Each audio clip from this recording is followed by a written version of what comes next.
Welcome to another episode of SpitBallin. I'm your host, AJ, and alongside me, as always, is my co-host, Christian. And on this episode of the show, we'll talk about some of the, I'd say, minor, some major contract extensions that occurred in the NFL this past week, and then dive right into your New York Knicks winning the NBA Finals for the first time in 50-plus years. The Knicks end up beating the Spurs in a gentleman's sweep 4-1 in San Antonio. We'll be diving right into that after we hit on the NFL news. And as always, you can listen to SpitBallin at most places you find podcasts, such as Apple Podcasts, Spotify, and YouTube. You can also find us on Instagram, Twitter, or TikTok under the handle at PodSpitBallin. That is at POD Spitballin.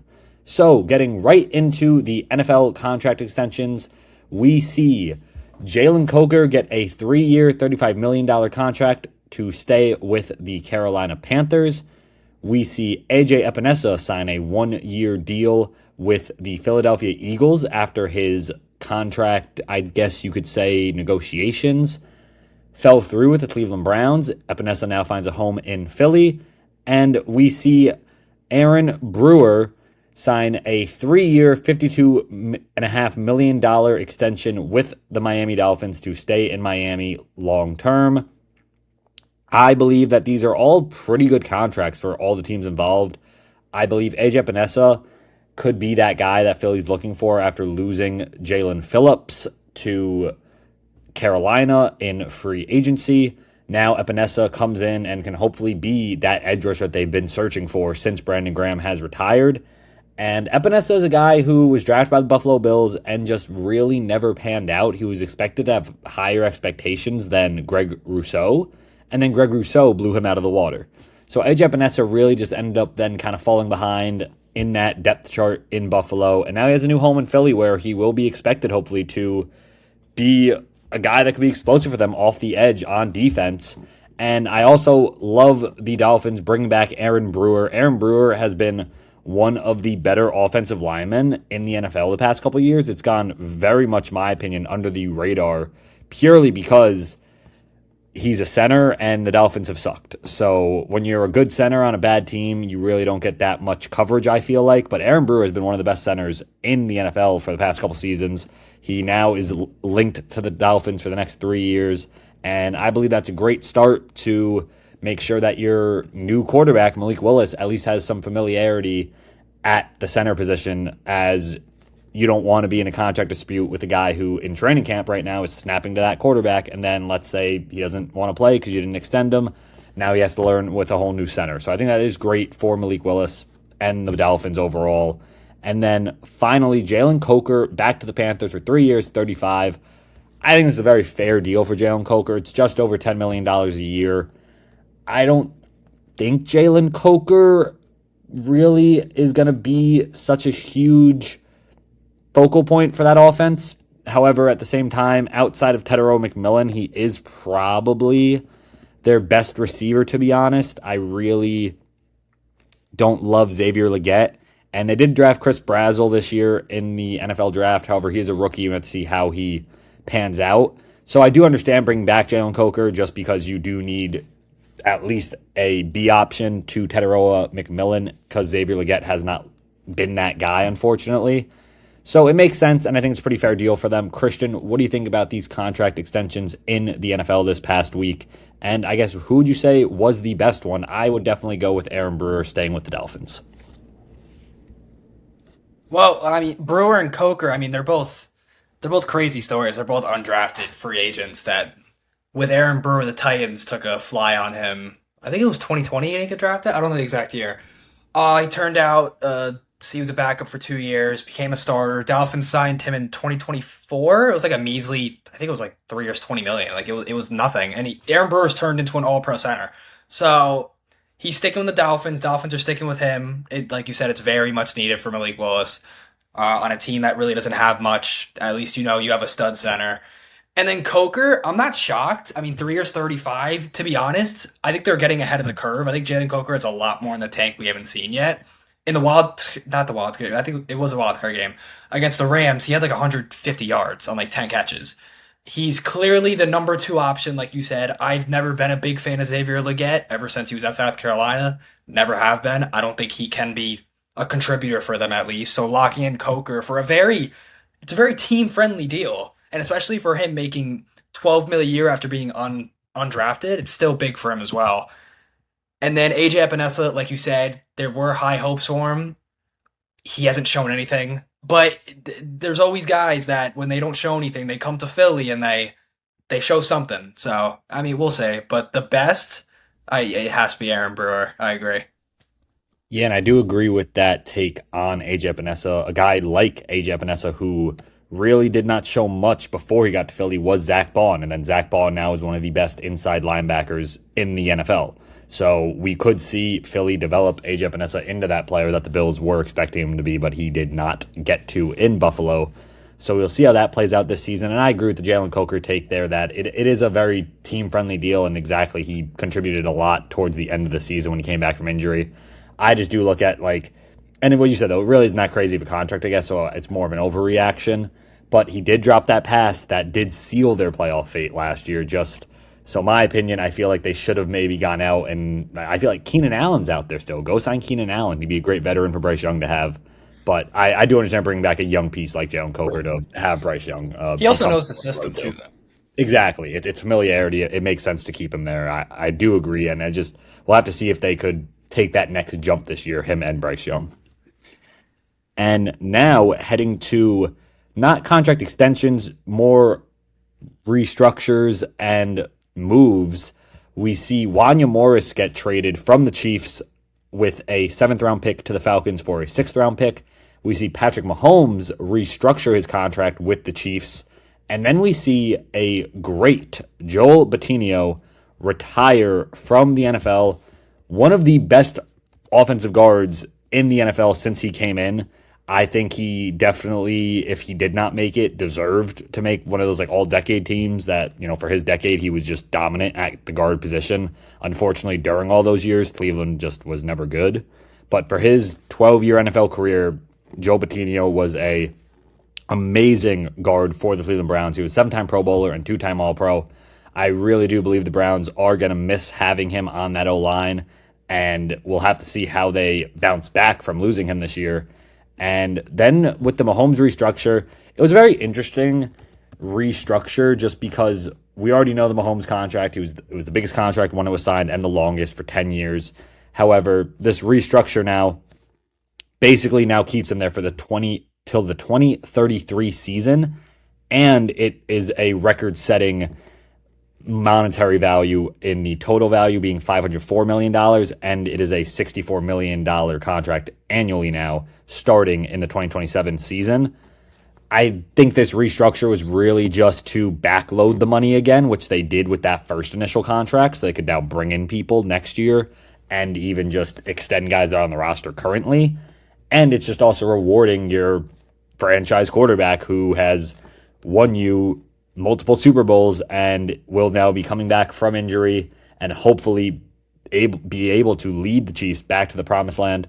Christian, what do you think about these moves by the Chiefs and Joe Bitonio retiring? We also did see Sean Payton get an extension with the Denver Broncos for 5 years. That was obviously going to happen after losing in the AFC Championship due to basically Bo Nix being injured. They probably win that game with Bo Nix. What do you think about these moves, and how do you think the Chiefs will play next year with Mahomes hopefully back sooner than later? The Chiefs are going to be the Chiefs. They're always going to be competitive. With a guy like Mahomes, he's already undoubtedly the greatest Chief to ever walk the face of the earth. So they're always going to do right by him. I don't know if they're exactly, like you said, it could be a backload, but he's going to be a Chief his entire career. He's already done more than anyone can ask for, especially with what they expected out of him.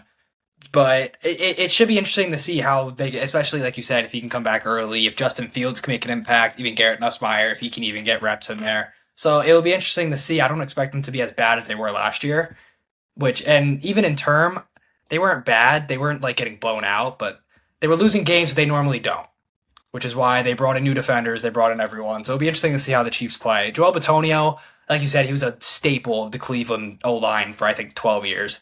But I saw in an interview his body just couldn't take it anymore. and Cleveland completely revamped their entire O line in the offseason. So it sucks to see him walk away. I know the Browns like him a lot.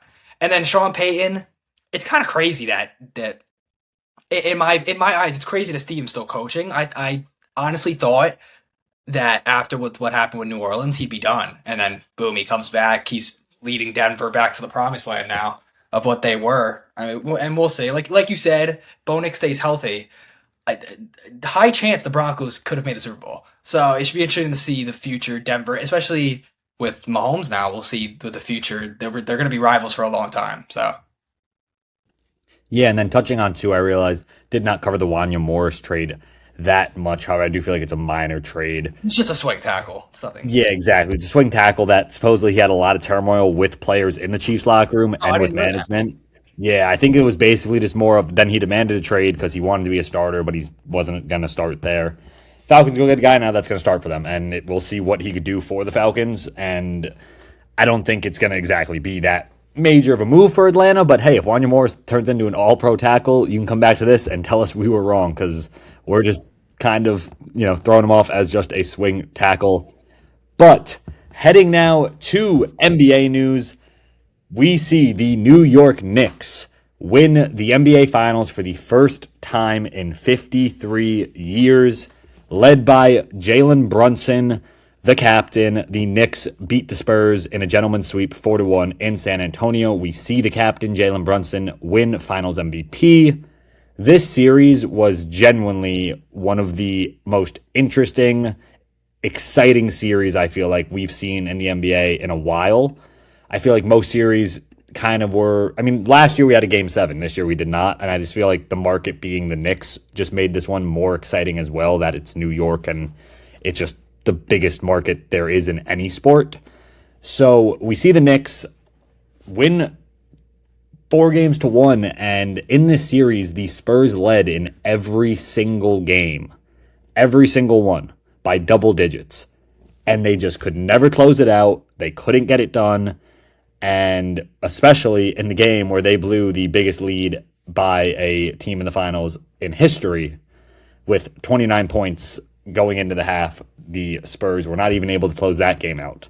However, in that sense, Christian and I did predict that the Spurs would take one in MSG and then end up losing at home in San Antonio. So that is one of the predictions that we have hit on so far through 13 episodes. So tally that one up next to all the ones you've gotten wrong. Once the NFL season starts, we will be doing weekly picks and hopefully be getting a lot more predictions right. But this series was very exciting. You saw just players like Jose Alvarado, who was just a backup point guard in New Orleans, score 8 points in 5 minutes, and basically, in my opinion, be a huge reason why then we saw OG Anunoby tip that ball in to win the comeback for the Knicks. And that game was hands down the most exciting game of the whole series because it was a blowout at halftime, and then the Knicks just kept chipping away, chipping away, chipping away. It got down to that last shot. Jalen Brunson misses it. OG Anunoby runs up and tips it in. It was just an amazing series, I would say. New York is already burning down as we saw multiple school buses be lit on fire last night after they won the NBA Finals. The parade is going to be on Thursday. We'll see what's going to happen there. I think the city will literally fall apart with all those fans just in New York at the same time. We'll have to see what happens, but Christian, what do you think about this finals? I believe it was very entertaining, and I don't think this is the last we see of the San Antonio Spurs.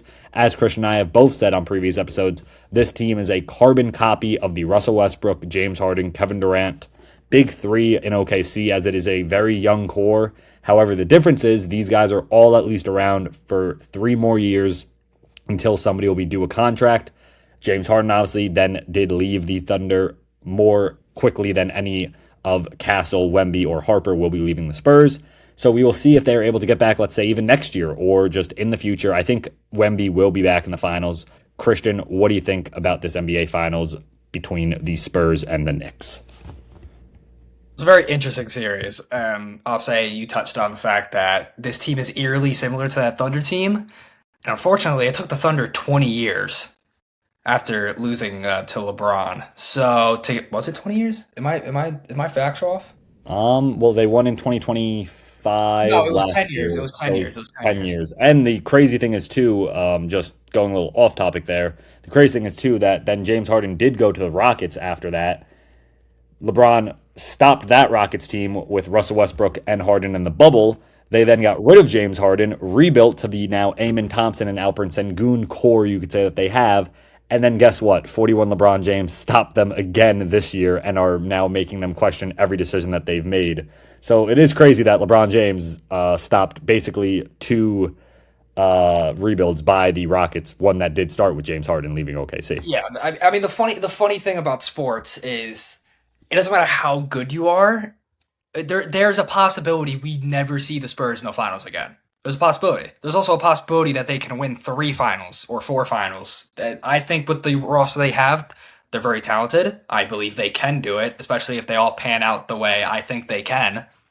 But the issue is when you're in the moment and the Spurs, like you said, leading every single game by double digits, unheard of that you lose that series in a best of 5. And I think it comes down to coaching. I think it comes down, I even said this before the finals started, how incredibly young this team is.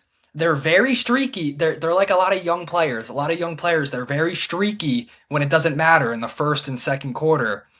When the third quarter, fourth quarter hits, and it's like, oh wow, my shot didn't land. Oh my God, Champagne's shot didn't land. Stephon Castle can't buy a bucket.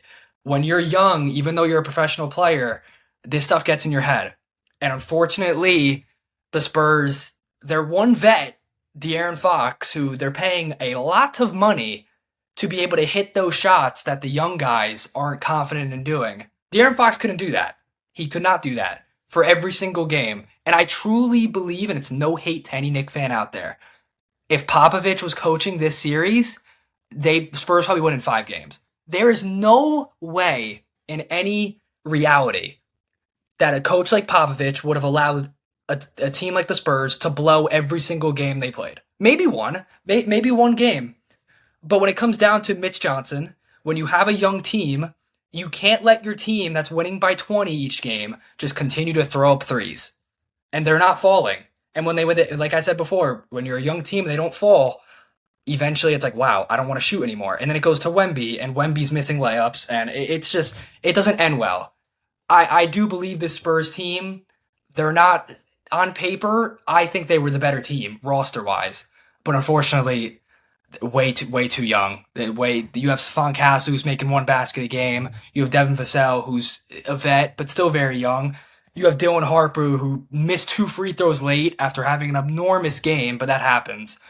So, but congratulations to the Knicks. They played very well, and I'm happy for New York. I do think that the Knicks still would have won if Popovich was coaching, but I do agree with you in the sense I'm not that, saying it's yeah, a I don't think guarantee. the I lead think it would would have be a been. lot closer. Exactly, yeah. Those leads, definitely the 29-point lead would not have been blown with Popovich, I will say that. And yeah, I mean, I do completely agree it was coaching. And I think Mitch Johnson, if I'm the Spurs brass, their GM and governor, and Popovich does still have a pretty big role, it seems like, with the Spurs, I know Popovich chose Mitch Johnson as his successor pretty much, and that, my opinion, is very similar, going to some NFL relation here, what we saw Bill Belichick do when he left New England and Gerard Mayo became the coach. Gerard Mayo was horrible. And then we see Mike Vrabel get hired and the team is in the Super Bowl. Therefore, I believe, really, if I'm the Spurs and you want to make sure that you make the finals again and not do what Christian was saying, not make it back ever, I'm firing Mitch Johnson. It's a bold move, but we saw the Knicks fire Tom Thibodeau after not winning the ECF last year. It's a move that you have to make sometimes. It's not a fun one. It's not an easy one. But if you want to win in this league, it's a cutthroat league. And I think Mitch Johnson just doesn't have it exactly. Like, you cannot blow those leads, especially the 29-point one. That lead, they win that game. You got to remember, we're going to San Antonio 2-2. And the Spurs have full momentum after winning 2 games in MSG. So I just do believe Mitch Johnson should be on the way out. And if you bring in a coach like Mike Malone, who's still out there and available, or go hire a young, very talented assistant coach from Miami like Chris Quinn even, I believe the sky's the limit for a Spurs team with that roster. I do also believe that we could see De'Aaron Fox even on the move. I don't think they would trade him, to be honest. But as Christian said, if Greg Popovich was coaching, De'Aaron Fox does not start I think, after game two. He was horrible after game two, and Dylan Harper was just the better player. And we even saw Devin Vassell come out and say that Dylan Harper was frustrated with his role throughout the entire season because he knew he was the better player than De'Aaron Fox. And as Christian said, veterans like De'Aaron Fox need to come up then in the clutch. De'Aaron Fox was the NBA's first ever clutch player of the year, so we know he has it. And we see him take that layup instead of dribbling the ball out where they would have won that game. And his excuse was that he thought he could outrun OG Anunoby. De'Aaron Fox came back from a bad high ankle injury. As much as De'Aaron Fox probably thinks that he still is the fastest player in the league like he once was in Sacramento, he's not. And I really do believe that if I'm the Spurs, De'Aaron Fox getting traded doesn't need to happen. It probably won't happen. But I would fire Mitch Johnson and go get a coach like Mike Malone who's been to the finals, knows how to win a finals. And we'll have to see what they do in this offseason because exactly, the Knicks never led in that game until the fourth quarter in any games. So just, you can't be, I feel like if I'm a player on that team, you cannot be too happy with how you were coached, in my opinion. Christian, what do you think about Mitch Johnson? Do you think he will keep his job next year, or do you think we could see them go the route of the Knicks when they fired Tom Thibodeau? It's so unfortunate because, like you said, any sport, but especially professional sports, it's cutthroat. And with how well he coached during the regular season and how much the players seem to like him, I feel like he's been around for a while, so most of them probably knew him way before this. It's just so unfortunate because it's utterly unacceptable to blow double-digit leads in multiple games. It's unacceptable. You would think after maybe once or twice, you think, okay, maybe now I should call a timeout. Maybe now I should pull Fox. Maybe Fox isn't the answer. What I would do, I wouldn't have him as my head coach next year. It's very unfortunate. It's easier said than done to go get a guy like Mike Malone or get someone else. But at the end of the day, you can't allow that, and if you keep him around, this stuff, it's going to keep happening again. And it's not like the Spurs, it's not like they were getting blown out. Like, he's not a bad enough coach to say, wow, we lost by 50. No, they're losing games by 5 after leading by 20, which is, in my opinion, just as bad. If I'm the Spurs, I don't know what you do. I don't know, like you said, how much say Greg Popovich has, but I wouldn't have him around next year. Yeah, so we will have to see what they do. My opinion, I think he probably will be. I don't think they will. It wouldn't surprise me if he still is. I'm just saying. Yeah, no, I completely agree. So I hope they do fire him because I do think Mike Malone could, like a coach like Michael Malone, could take that team to that next level, which would be winning the NBA Finals. And to the team, though, that now won the finals, to cover the Knicks more. As we said, we spoke about the games, the clutch moments from OG Anunoby, and even, as I said, Jose Alvarado and the clutch time during that 29-point comeback. We do see Jalen Brunson win Finals MVP, as I said before, scoring 45 in a closeout game. The closeout Knicks were alive and well, as they have been their entire playoff run, and they are undefeated now in closeout games for this finals run. And Jalen Brunson does win MVP, not OG Anunoby, but my opinion, if Brunson did not drop 45 last night, OG 100% would have deserved that MVP. OG Anunoby is the reason that this series ended last night. It would have been 2-2. We would have been talking about a Game 6 and the Knicks just being up 3-2. So OG Anunoby was the most consistent player, in my opinion, during this whole finals run, as Brunson did score 30 a lot, but it was on horrible splits, and he just was not that efficient throughout the entire finals. OG scored 17, 17, 28, 33, had the game-winning shot in that 33-point game. He did score only 11 last night, shooting 27% from the field, so not a great night, and that is probably what put Brunson over OG Anunoby for the Finals MVP. But this team really just played phenomenal together, and that's why we saw them win.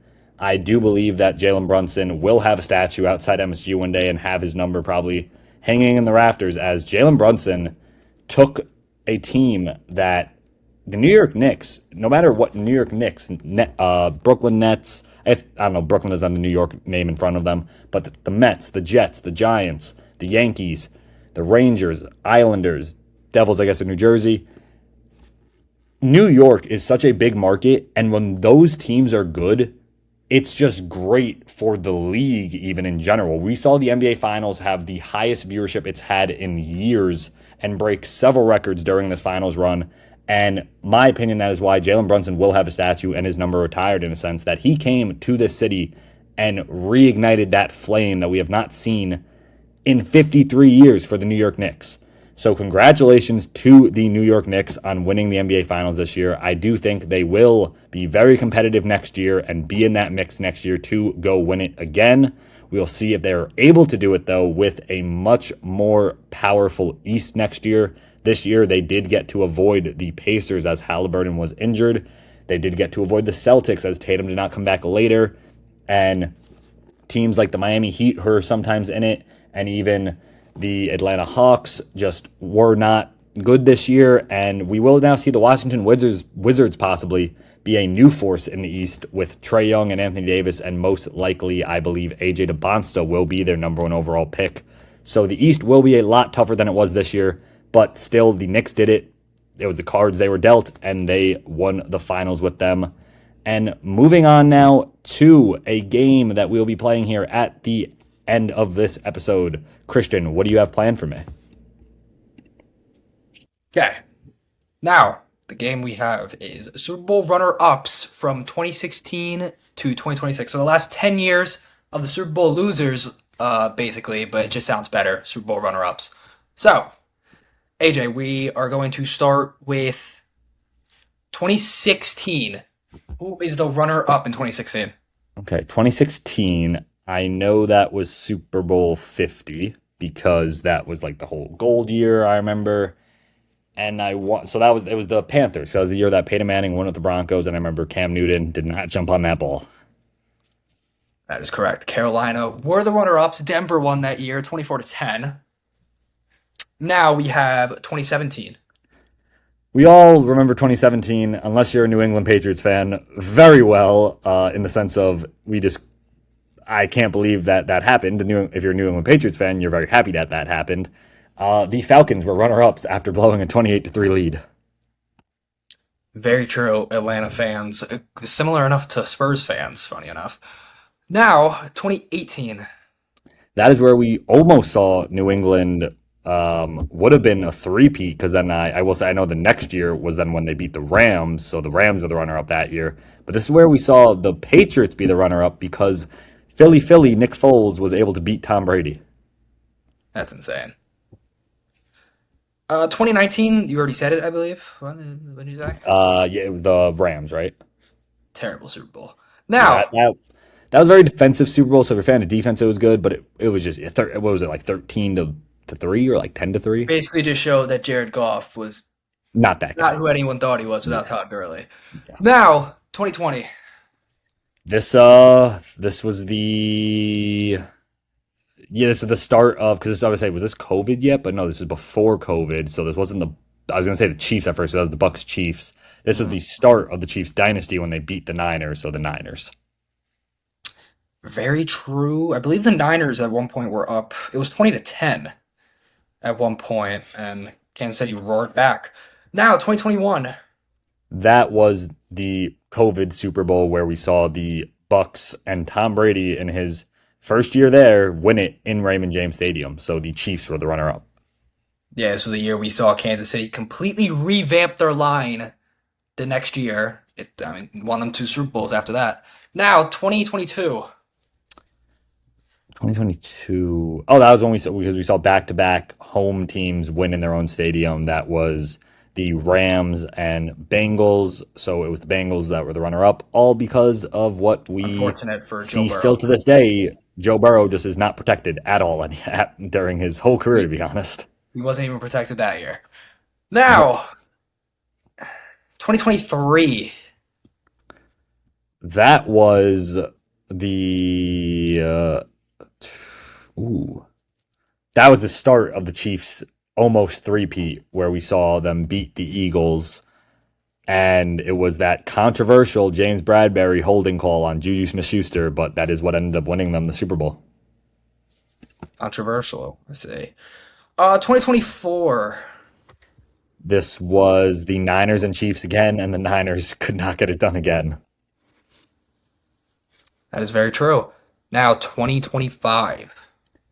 Unlike the Niners, the Eagles got back against the Chiefs and prevented them from three-peating, and we saw the Chiefs be the runner-up this year. Very true. Now we have 2026.